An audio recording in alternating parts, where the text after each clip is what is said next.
Welcome to the Talk Spot. This is Marcus, and today I'm joined by Steven Singular, New York Times bestselling author, and who's also written extensively about the JonBenet Ramsey case and several other high-profile cases. Thanks for having me.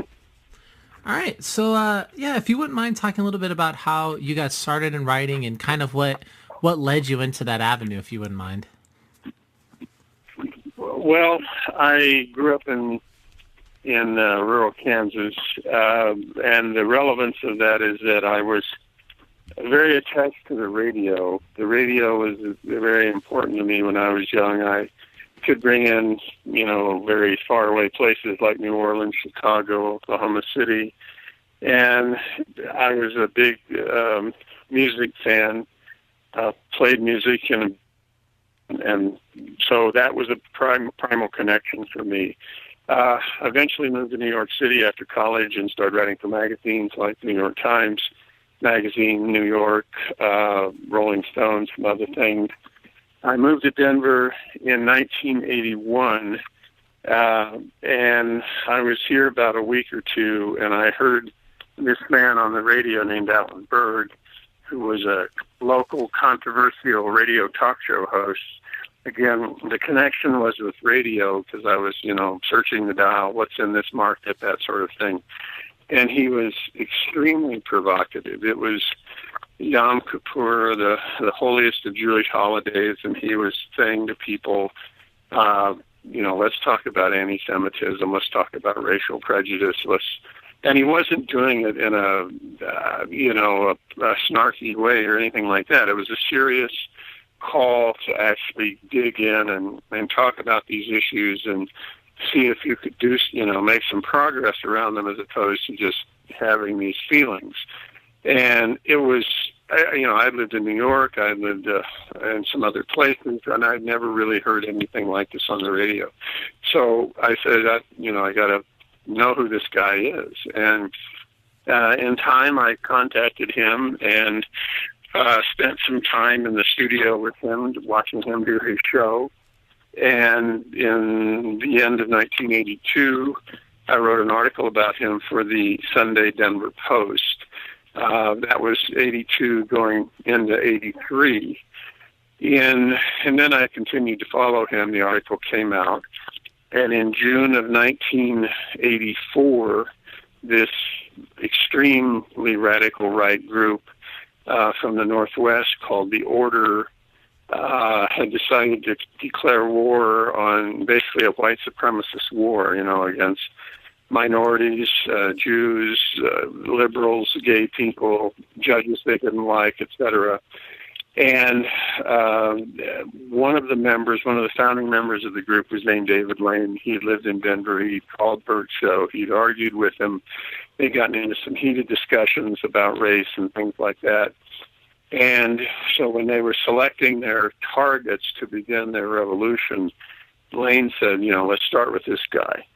And on June 18th of 1984, four of these members came to Denver, parked in his driveway, waited for him to come home, and assassinated him in his driveway. It was the first real political assassination in the history of Denver.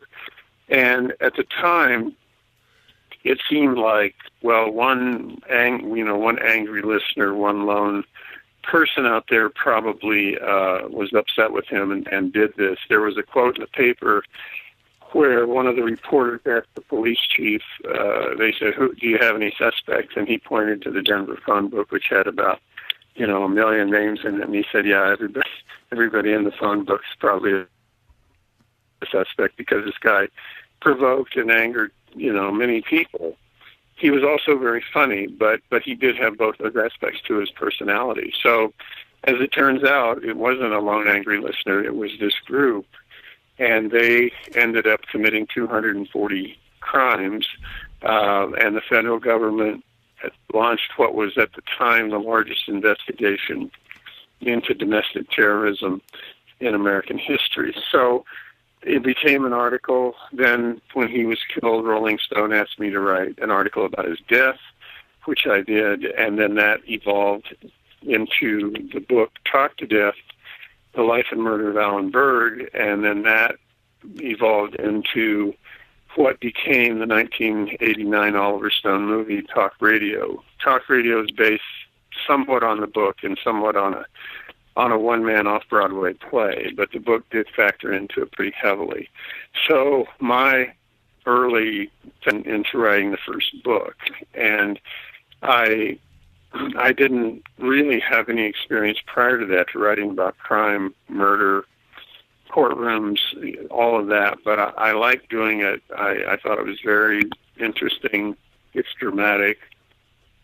And that just sort of led the way to writing about another dozen books, many of them about high-profile crimes, in addition to some sports and business biographies. And were the members of the order, were they sentenced? Like, were they caught and sentenced and sent to jail? Were they what? Well, I just said, were they caught and sentenced and sent to jail? Yes. So what happened, as I mentioned, the government, the FBI, launched what was then the largest investigation into domestic terrorism in the country's history. It stretched from Washington State in the extreme northwest to Georgia in the southeast, where they actually caught the man there who killed Berg. A man named Bruce Pierce, the shooter, was there. And so there were about 25 members of the order at its height. There were some other people connected, but that was the core group. And they either were, the leader was killed, Bob Matthews, in a shootout on Whidbey Island up by Seattle. The others were all rounded up. About half of them were turned against the other half and decided to testify in Seattle in 1985 in what's called a RICO trial. RICO is a statute that's used to prosecute organized crime, and which was a little bit unusual for the federal government to say, let's look at this organization as organized crime, because they stole money, they counterfeited money, they killed people. They did, as I said, 240 criminal acts. So they prosecuted all the others. Some of them are still in prison today. That would be, 34 years later. Some have died. But the government did a very good job of really clamping down on the group and getting rid of them. So when I was reading through I was just reading through the works that you've worked on and written about, and yeah, there are definitely a variety of very interesting stories or cases that you've written about. One of them that I wanted to bring up was the book When Men Become Gods, and it was the story about the polygamists, right?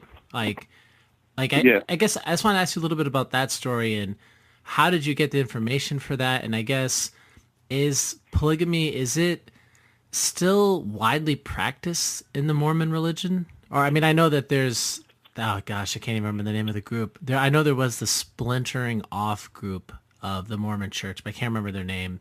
Right. Right. Yeah, if you wouldn't mind maybe talking about that for a little bit.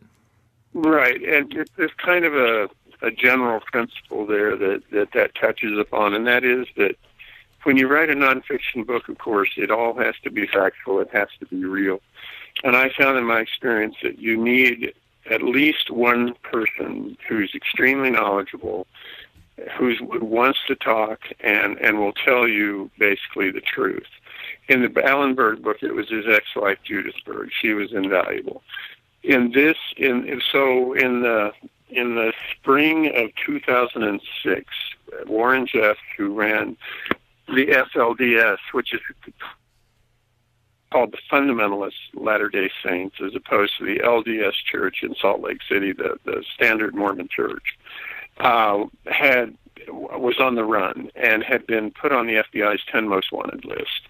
So the case was getting, quite a lot of visibility. He was thought to be traveling around the West in disguise, and, it was on CNN, and his poster was plastered all over the place. So my wife, Joyce, who works with me, said, let's go down there and look into that story. And so we did. And there was a man there named Gary Ingalls, a former cop from Denver, who had been sent down there to investigate polygamy and the crimes that were being committed in its name. Now, this story has a little bit of background because in 1953, the government raided the FLDS, which sits on the border of Arizona and Utah. It's called Hilldale, Utah, and Colorado City. It's divided.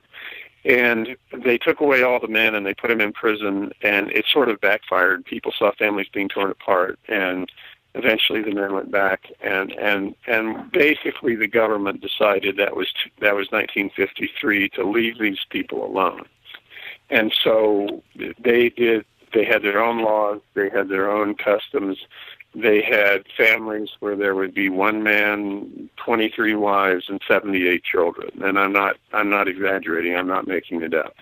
There was quite a lot of sexual abuse in certain cases. There was incest. There was forced marriage. There was underage marriage. There were all of these things going on. And eventually, when Warren Jeffs took over, he was more radical and more fanatical than anybody who had ever been in the position of being the prophet for that group. And the prophet's word was sort of the word of God, and anything he said went. And Warren Jeffs was doing extremely radical things, taking younger and younger brides, 11, 12, 13-year-olds, separating families, throwing the fathers away essentially and giving the family to somebody else, just really extreme and extraordinary things. And eventually a group of women, courageous women, came forward and said, in the rest of the United States, there are all these laws that apply to keep this from happening. Why don't those laws apply here? So, and they were absolutely right. And the reason was that the government was afraid to prosecute it because there were so many Mormons and ex-polygamists in Utah, they just decided to leave it alone. But eventually it got so bad that, they felt they had to do something. So the state of Arizona sent this one man into Colorado City, Hilldale, which was a population of 7,000 approximately, where most of this stuff was going on and where the prophet lived, and said, you investigate these people. And he was absolutely despised. We went down there, and he asked if we wanted to ride around town. We got in his car. We were immediately followed. We were intimidated by other vehicles. We were almost driven off the road. I mean, it was an extremely interesting and loaded situation right at that time, because Jeffs was on the FBI's most wanted list, and these people were resisting in every way they could. So I partnered up basically with this law enforcement officer named Gary Ingalls, and he was sort of the doorway into this whole story because he was conducting the investigation. He was interacting with a lot of these women who were trying to get the laws enforced. They're trying to get out of arranged marriages, forced marriages, sexual abuse, the whole thing. They were very courageous. Gary was very courageous, and several of them were really willing to talk. And that's what, that is what makes a book. You have to have a pipeline in there. Eventually, Jeffs was caught outside of Las Vegas. He was prosecuted. He had created this ranch in Texas, which was raided right as my book was coming out in April of 2008. And again, they took away all the children and tried to straighten this mess out. It's a long story. It's all in the book, When Men Become Gods. That book and others are on my website, StephenSingular.com. Stephen is Stephen. And it's a wonderfully interesting and powerful story, and I would encourage people to take a look at it. It says a lot about our country and a lot about the West. But Jeffs was prosecuted eventually in Texas. He's serving, I believe, what amounts to a life sentence. And some of that behavior has changed and been shut down, and some advances have been made. There's still people who follow him. There's still some of those practices going on. But basically, the worst influence around that has been shut down and put in prison. Yeah, I mean, I remember when that story went on, like you said, 10 plus years ago, And yeah, I mean, that was all over the news. And I mean, one of the thoughts that I Yeah. had was, it's like, wow, I mean, I can't believe these people would do what this guy was saying. And that was something that really always kind of struck me. I mean, I guess it kind of speaks to the nature of cults, and that, the logical mind will just tell you, well, why don't you just leave? You're one of these women, why don't you just get in the car, drive away, and leave? But obviously, as what you must have written about and what Well, you must know about is, I'll give you one. Yeah, I mean, I was going to say, it can't I'll be give that you one easy. answer to that. Okay.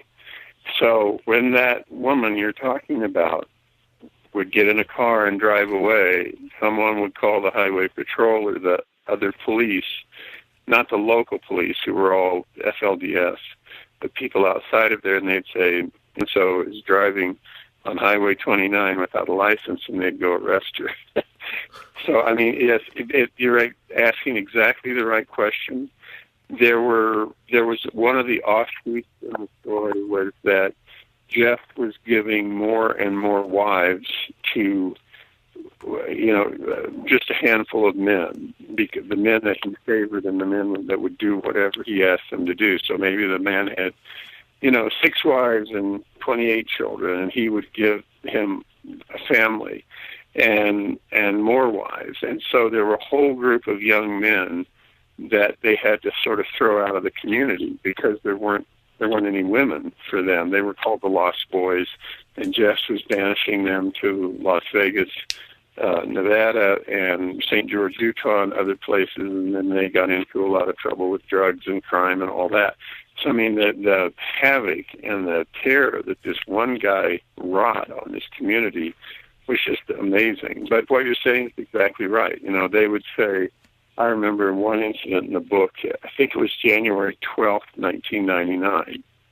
They said, Jess and his father, who was still alive and was the prophet, said the world was going to end at noon, June 12th, 1999. And so let's all go to the park, and then we'll ascend into heaven. And so they all went to the park, and they waited, and it was noon, and nothing happened. And then they said, well, you just didn't pray hard enough, for the end. Now it'll be, next week or next year or whatever. But it is such a classic example of how people can be brainwashed, how religion can be used to terrorize people. All of those, big themes are in this story. Another story that I wanted to talk with you about was your work on the JonBenet Ramsey case. I saw the book that you wrote about that came out a little while ago, but yeah, I mean, it seems like, again, to me, a person that's, like a layperson. Obviously, I haven't done anywhere near the amount of research that you've done. It seems like there's still a lot of questions about that case. And as to my knowledge, no one's ever been arrested, correct? Right. And so what happened there was that the case broke the last week of 1996. She died on Christmas night or right around there at midnight. And by June 1 of 97, the Ramseys were on CNN doing their national interview, which sort of, pushed that story up to the forefront, where it's really been ever since. So if for most people, if they think about the case, there are only 2 alternatives that were offered. One was that the Ramseys killed their daughter, and so they're totally guilty, or an intruder came into the house and killed the child, and the Ramseys are totally innocent. And from the beginning, and in part because I've written a lot about crime, and I've, sat in a lot of courtrooms and talked to a lot of police and done all those things, I thought, well, there are more than 2 choices here. That to say there are only 2, and it's an either or, an absolute either or, doesn't really make sense to me. This is obviously a very complicated crime. It wasn't getting solved early on. And so I took the point of view, well, maybe there's sort of a third door here to open. And I interacted with the police in Boulder and with the district attorney, and was sort of saying, this looks like the kind of crime that, most parents would not commit. I mean, that doesn't take a lot of imagination to say. They probably wouldn't just decide to tie their daughter up, torture her, do everything that was done. So let's broaden this a little bit into the community of pedophiles and child pornography and the other things that sort of surround these kinds of crimes. And this child was thrust out into the public, to be dressed up in a very provocative way and to act in a very provocative way. And, of course, that attracts pedophiles. So let's, open it up a little bit and look at it.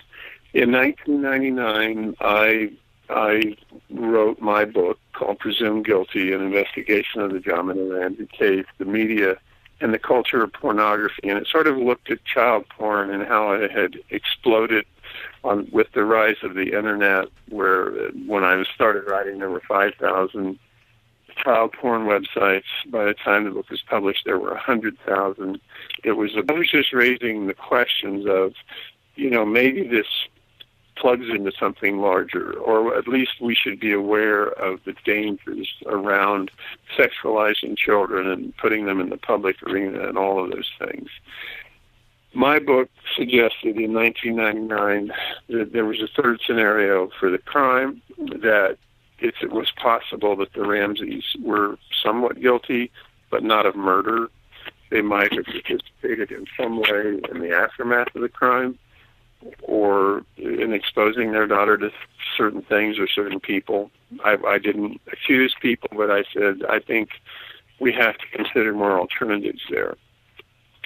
In 1999, after my book came out, a grand jury had studied this case for 13 months, which is an incredibly long time for a grand jury to look at a murder. There were about 30,000 pages of documents they'd gone through. There were a lot of witnesses they talked to. And they filed their report on the case at the end of 99, and the district attorney sealed it and said this could never be opened. 14 years passed, it's 2013, and the paper in Boulder district attorney's office and said, we have the right, to know what's in those pages because we fund the system and all of that. It's a public system. They managed to get 4 of an 18-page grand jury report released.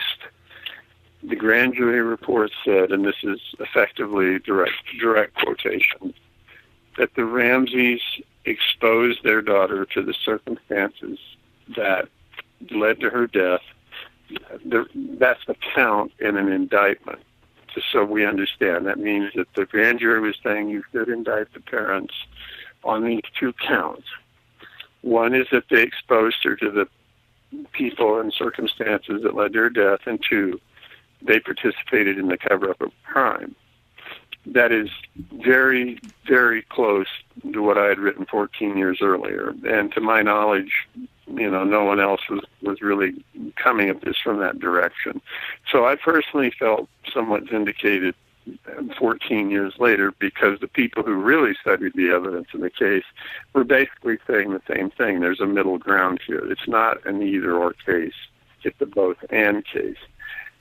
So those 4 pages came out, and what that means, and this is a very complicated case and story, I realize that, but the district attorney could have indicted the Ramseys on those 2 charges in 19 trial, and I think if that had happened, this story would have blown wide open, and a lot more would have come out. It's my opinion, and that's what I'm offering here, is that Boulder decided not to do that because it was going to be a much larger scandal, and it was probably going to touch on some prominent people in the community. And they said, let's put this thing under the rug, and let's keep it under the rug forever. And they almost managed to do that. But, 14 years later, we did get a piece of what was in those pages. And the obvious question is, what's in those other 14 pages?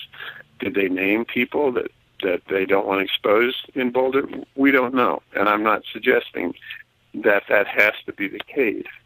But again, if you kind of listen to what I'm saying here, people write about crime, and sometimes when you say true crime, there's kind of this blood and guts, image that's created, and that's not what I do. If you look at the first example here, Berg, it's about racism, anti-Semitism, and these larger social issues. If you look at the second book, it's about religion, religion gone really wrong, domestic terrorism, sexual abuse, crimes against women and children.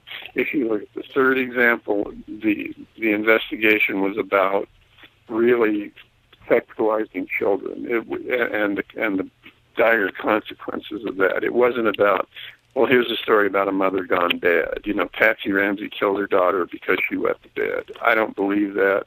I think the story is much deeper than that. And without having all the answers, which I obviously don't, you can say, sexualizing children, putting them in this position can be a very dangerous thing. The world of child pornography is a huge business out there. It's dangerous, and people should be aware of that. I don't think the Ramseys were at all aware of what they were really exposing their daughters to. And I think by the time they figured that out, it was too late. So, again, I try to write about, take sort of a specific crime or specific case and tie it into what's going on in our society at that time. Well, there's certainly a lot to unpack from what you just said. I mean, one thing, I feel like I watched some kind of follow-up about the JonBenet Ramsey case like a month or two ago, and they mentioned the fact that the mom had passed away, right? JonBenet Ramsey's mom is no longer alive. Correct. 2006, yeah. Okay. So, I mean, I feel like with that, I guess some of the follow-up questions I want to have about this case is, one, is it still an active case? And B, you mentioned the number of child pornography sites. You said that by the late 90s it already jumped to over 100,000.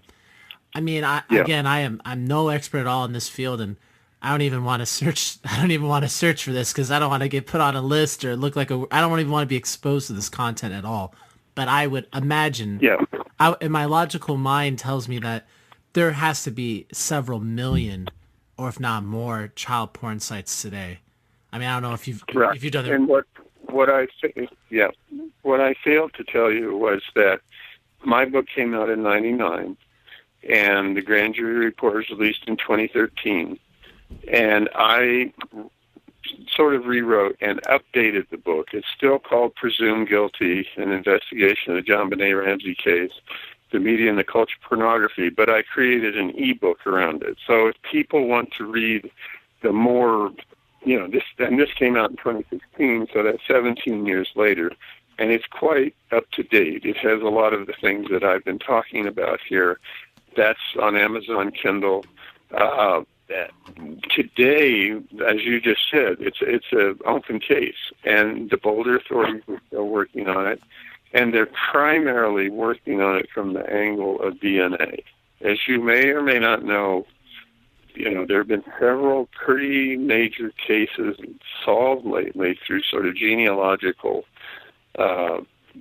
information, that has DNA. The Golden State Killer there in California, that case broke, maybe around a year ago, but it's opened up more possibilities for, using genealogical studies and all that. Maybe a fourth removed cousin somewhere has a piece of DNA that actually attaches to an unknown killer, and that sets things in motion and crimes get solved. So there is some activity in Boulder. I think they're trying to do the right thing, and, the case could be solved. No, I mean, I don't know what that story, again, I was very young when that story broke. I was born in the early 90s, and even when I was a child, I just remember thinking, wow, this, I knew who she, I didn't necessarily know her name at the time, JonBenet Ramsey, but I certainly recognized the photo. If you had shown me the photo of her when I was 9 years old, I would have been able to tell you, oh yeah, she was that girl that was killed.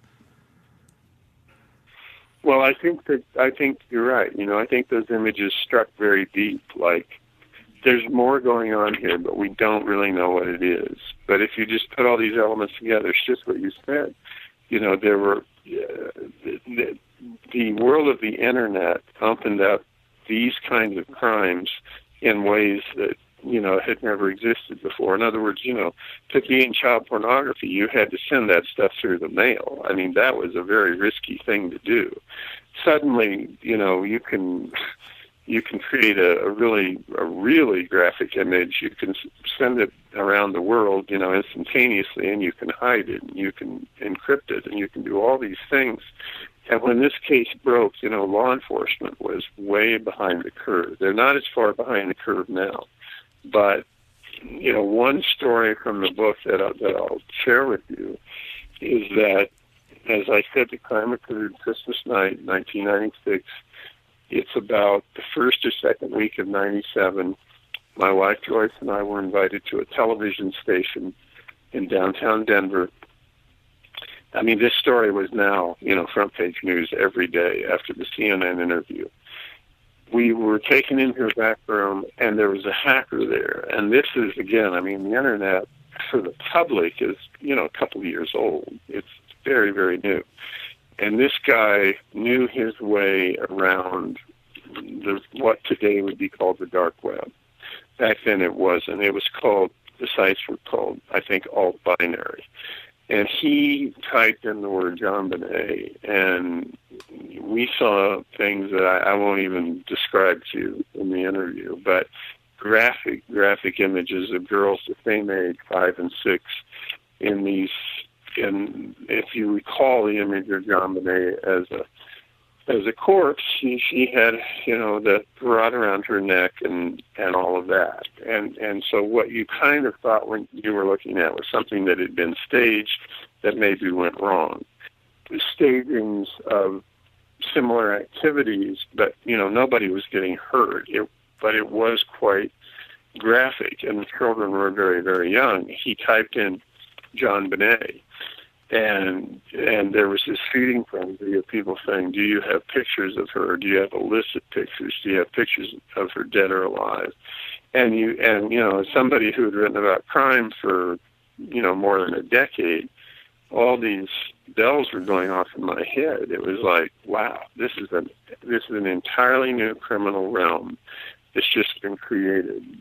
And law enforcement probably is years behind figuring out how to deal with this.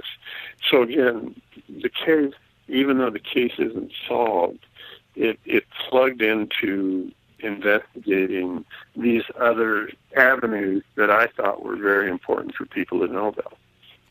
So you think there's a very real possibility, and I don't necessarily want to put you on the spot, let's say, or make you say something that you don't necessarily believe, but is this kind of a belief that you have or assumption that you have is that it's possible that some of these people that peddle in this, like child pornography, this like evil act, do you think it's possible that they somehow got connected to JonBenet's parents or mom or whichever parent, and that they were there that night and they did some kind of sexual type act with her, and then it just went awry and JonBenet died, and that basically the parents, as a result of that, try to cover their tracks and kind of muddy the water, and that's kind of where we are today?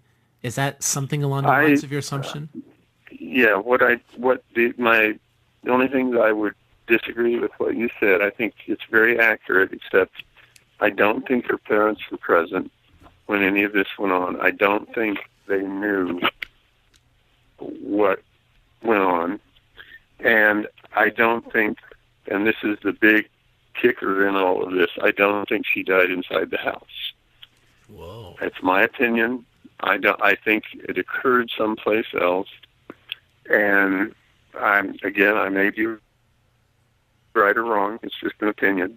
And then I think that set in motion everything that happened after that. I do not think the parents were in any way, shape, or form involved in the crime or had, any idea that this sort of thing, was going on. But that doesn't, again, the whole point in sort of writing this is to say you can't be naive any longer about the world of child pornography, the world of video and photography, that's a part of this world now. I mean, I was hearing stories back then. I mean, this is 1997, that photographers were, into manipulating digital images. So you would take the head of the pretty little girl in the child pageant, you would place it on another body, and you would sell the images. And this stuff was going on, and I was told by people prominent in the child pageant world in the Denver Boulder area that they had been approached and asked about this. And of course, they said, "No, I'm not going to do that with my daughter." One of the tangents of the story is that the most prominent child pageant photographer in the region, who dealt with a photographer and dealt with all of these children, completely flipped out in the aftermath of the crime and was saying and acting very bizarrely. He was arrested in a small town in Colorado in October of '97, I believe, walking down the street naked, saying, "I did not kill JonBenet." So I'm not by any means suggesting he did kill JonBenet. What I am saying is that I think there were people in and around that whole subculture of the Ramseys, their family, their child pageant world, their photography, their video, that perhaps have knowledge of this underground, this subculture, that in one form or another led to her death. And that if you go back to the grand jury report that I referred to, that is precisely what Count 4 says in that document, that the Ramseys exposed their daughter to the circumstances that led to her death. Not killed her, not intentionally tried to do something harmful, but that they exposed. And I think that that's very close to the reality here. And I think they did it innocently. So, I mean, what I'm saying is pretty subtle and pretty, hair-splitting for certain people. But that's why the case isn't solved, in my opinion, because it is so complicated. So if people always ask me who killed JonBenet, and my answer is the person whose DNA was found on 2 or 3 critical parts of the body, who has never been identified. And I think that the person who killed JonBenet, it's I think, a Caucasian male. And someday that you may get a match with a relative, for example. It doesn't have to be the person. It could be somebody else. But that technology has become much more sophisticated, and so there's still hope. But that's my sort of overview of the case, and I think people can't afford any longer to be naive about these kinds of activities because they do put children in harm's way. I mean, I think you're 100% right, and I feel like I'm trying to think of exactly how many years ago. I don't know if it was 5 or 10 years ago, but when that show Toddlers and Tiaras was popular, when that show was on whichever channel was on, TLC or whatever, I just remember thinking, what is it called? Oh, yeah. Yeah, Toddlers and Tiaras, yeah. Yeah, and I just remember thinking with that show, I mean, I never really watched it. I mean, I'm obviously I'm not the target demographic. And I just feel like when I watch it, or when I would see clips of it, because, they'd make the news or there'd be funny clips on YouTube of it, or whatever, the mom's freaking out or whatever. And I always kind of just had a weird feeling in my gut, like, man, there's something weird about, I mean, frankly, like kind of what you alluded to earlier, almost like the sexualization of these kids. And it felt weird that, they're out here modeling and they're trying to look like adult women and they're, 7 or 8 years old. And it's like, there's something in my mind that I just would think, why would these parents do this? And why is this even a thing that's happening? I always thought it was very bizarre and off-putting. So, but there was one. Well, I think you're 100% right.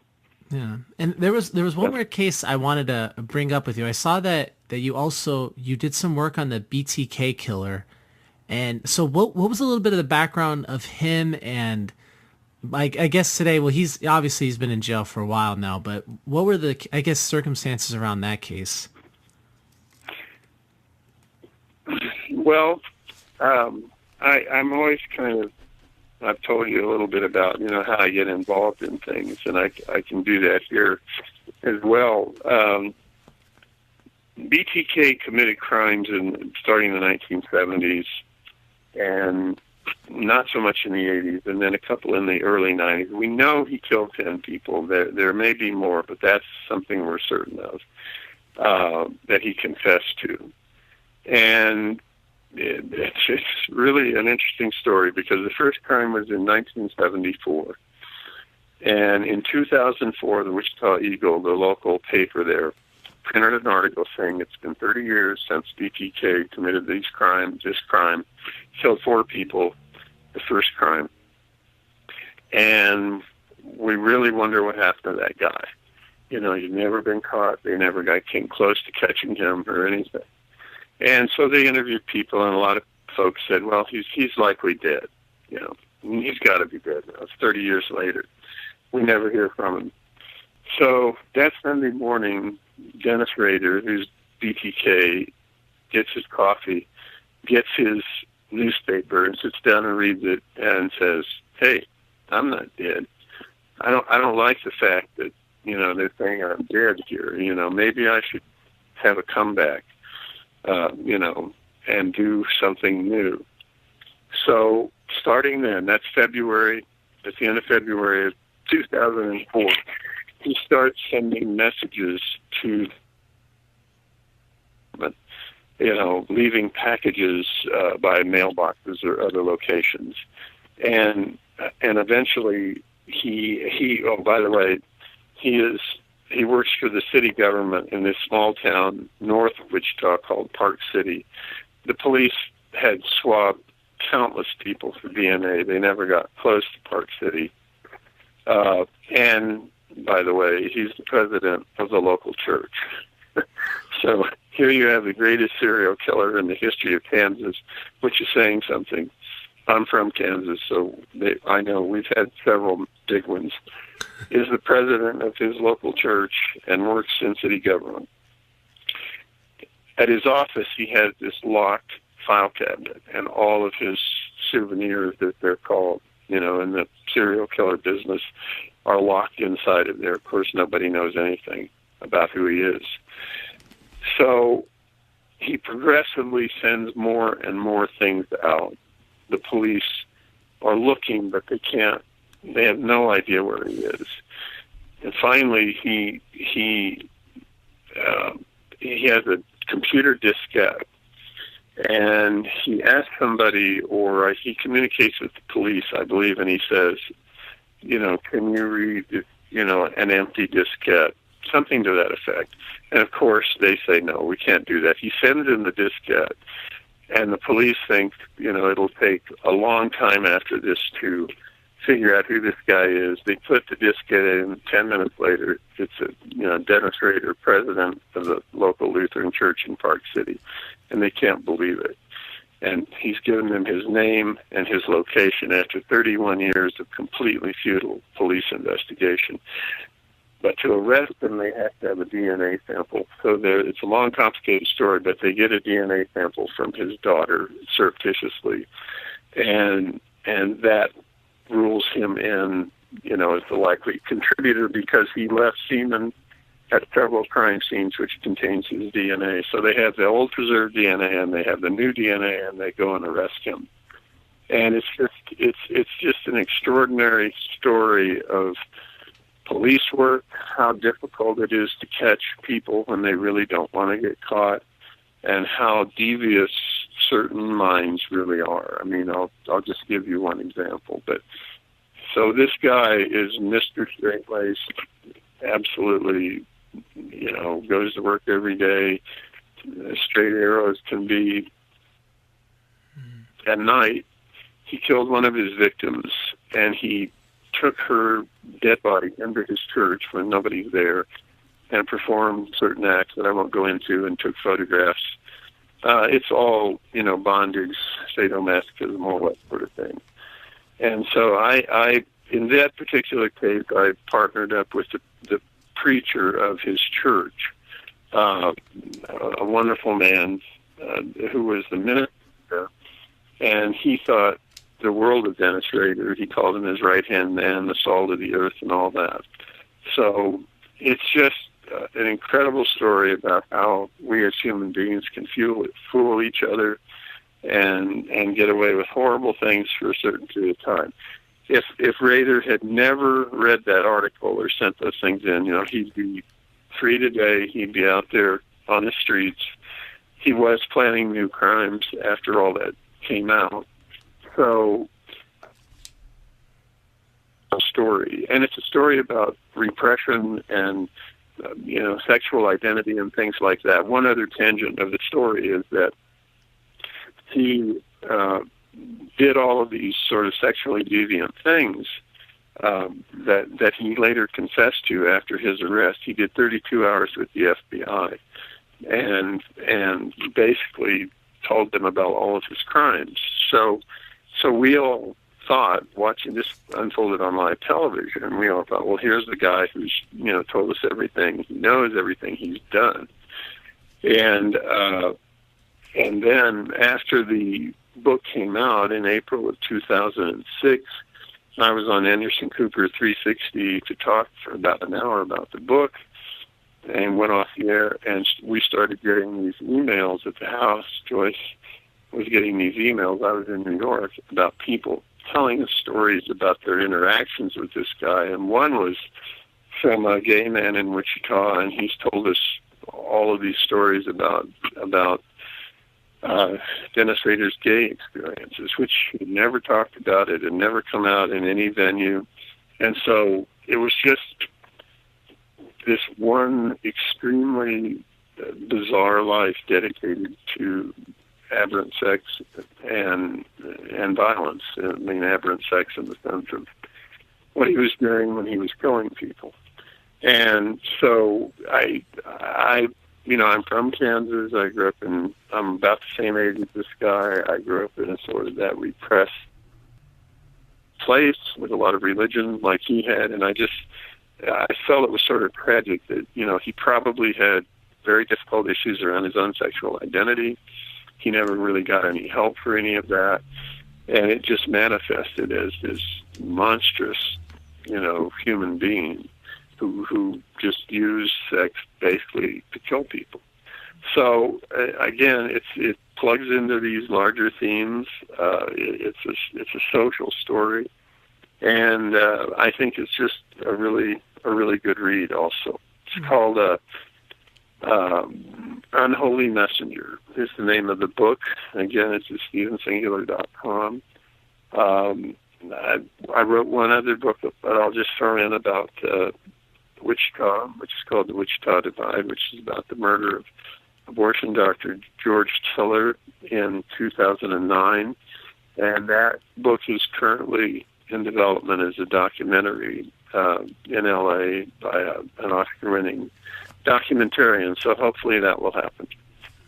With Rader, you mentioned that he had struggles with his sexuality. So, I mean, was he, in your opinion, was he a repressed gay man, or did he have a weird, I don't know how you say it, he wanted to have power over women because when he was a kid, his mom was abusive towards him? Was it something like that?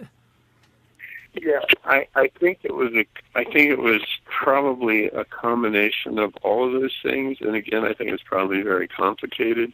He didn't, a good set of feelings about his mother, that some of the repression apparently came from there. He was just, I remember one of the psychiatrists that the Wichita police had brought in early on to look at these drawings that he made in writings and try to use those to figure out who this guy was, which never went anywhere. That was back in the 70s. And he said, his whole life was sort of devoted to just the sexual predation. And I don't know if it was as simple as being a repressed gay man and not being able to express that, but I think that was part of it. I know that the man that we talked to who had sexually interacted with him felt that he was just profoundly conflicted. I mean, he would write gay things, but he was engaging in the activity, and it was like that part of himself that he couldn't come to terms with. And then he would sort of, get involved sexually in that way, and then he would turn violent. By that, I mean, tie people up and hit them and things like that. I mean, and that's what evolved into exactly what he did to women. So he had this deep hostility, basically towards women, plus this conflicted piece of himself, plus sort of this religious, overlay. I mean, if I just go to church and pray about this, once a week, I'll be okay. This will go away. That was sort of the early mindset. Never worked. If I just get married and have a couple of kids, never worked. He lived in a house that was 900 square feet for 30-some years with a woman. He raised 2 children. Apparently was a pretty good father. In a 900 square feet house where he was saving all of these newspaper articles and things that he collected from his murders. And his wife never suspected anything. One time after he started sending these things out to the police in 2004, before he was caught in 2005, and they were showing these things on television. And his wife said, his writings, and she said, his handwriting was just like yours. They're sitting on the couch watching the 6 o'clock news, and he made up some excuse. But, I mean, a story of deception at a level that's almost impossible to fathom, because when this came out, he had 2 very normal children by all accounts, very normal wife. They were just absolutely devastated. So, there is a dark side to us, and I've explored some of that, but I've tried to explore it not in the context of blood and guts, as I said, but more like, how does this reflect, social realities or social issues or political issues or things that we all deal with in some way, but these are the extremes of it. I noticed, like, in looking at the victims that, that Raider killed, that there was a couple of men on that list, at least of the 10 that are confirmed that he murdered. And that was something I wanted to ask you about, too, was the fact that, at least, from my understanding, again, being just a lay person that's, watched some documentaries about murder cases and things like that, I thought that there was a typically... what's the term? Like, there's a profile that a killer will go for, right? He likes to target people in a certain type of, Yep. They share a lot of similarities, right? If it's all younger women or they're all prostitutes or whatever. But with him, the fact that he did murder 2 men, and it looked like the ages of the women too that he murdered, they kind of varied. There were some in their mid-20s, but there was one woman who was 68. Is that kind of uncommon for a serial killer to kind of be a little outside of that profile or box, or not really? Yeah. Well, the men that he killed were, I think, pretty inadvertent. I'm trying to recall, because the first crime was against this Otero family of 4 people in Wichita. I mean, that's what he was. He saw the mother, and he studied her. He gave all of his projects a name. He had very elaborate plans, and he studied all that. But when he went into the house, the father and the young son were there. So I know that was somewhat accidental. And then it occurred again, I believe, when he was the brother of one of the victims was in the house. And I believe that and that's what happened in that circumstance. I mean, he was amazingly incompetent and sloppy, and a lot of things in what he did. It's absolutely remarkable that he got away with all this for so long. He walked into the Otero house, not a very big house, in Wichita proper, in daylight, and kills 4 people, and doesn't leave a trace that the police were able to do anything with. And they devoted every resource they had to solving that crime. And the same thing applied in several other cases. So it just evokes how difficult it can be to find people who do this. But yes, it was unusual. What happened was that he lived in this small town, as I said. And last victim, or 2, I think it's 2, he got closer to home. Confident, sort of his hunting grounds into Wichita in doing that. But as I recall, there were two different elderly people toward the end, and they talk about it. It evokes all of these thoughts about it. Just what an extraordinary story it was. So, and he too, he's spending the rest of his life in jail, right? Like, at least when I looked it up, it seemed like he's serving like 10 life sentences or something like that. Yes, and in these cases, and it's probably a pretty smart thing for law enforcement to do. They say to somebody like him, at least they did as good. If you tell us what you did, and apparently all the victims, it will give some closure to their families, because their families had waited 30 years in some cases. They had no idea what happened to their relatives or who did this. There was no justice at all. So they said, we'll give you your life, life in prison. We won't go after the death penalty if you will tell us what you did and tell us everything. We don't know if he told everything. He may or may not have, but it satisfied the authorities. And I communicated with him a little bit at the beginning and wrote him in jail. And I remember he felt his rationalization a demon. Nobody really believed that, but and as sort of this frog-like creature. So he wrote back from jail not long after his arrest and sort of created this reptile that he thought was influencing him. Nobody really believed any of that, but it is how the mind sort of what it does. So. All right. Well, there's definitely. I want to certainly thank you so much, Steve, for coming on. There's one more question I want to ask you: is that are there any works that you're doing right now? Any books that you're either releasing or just recently worked on that you would encourage us to take a look at, or that we should know about? Well, I just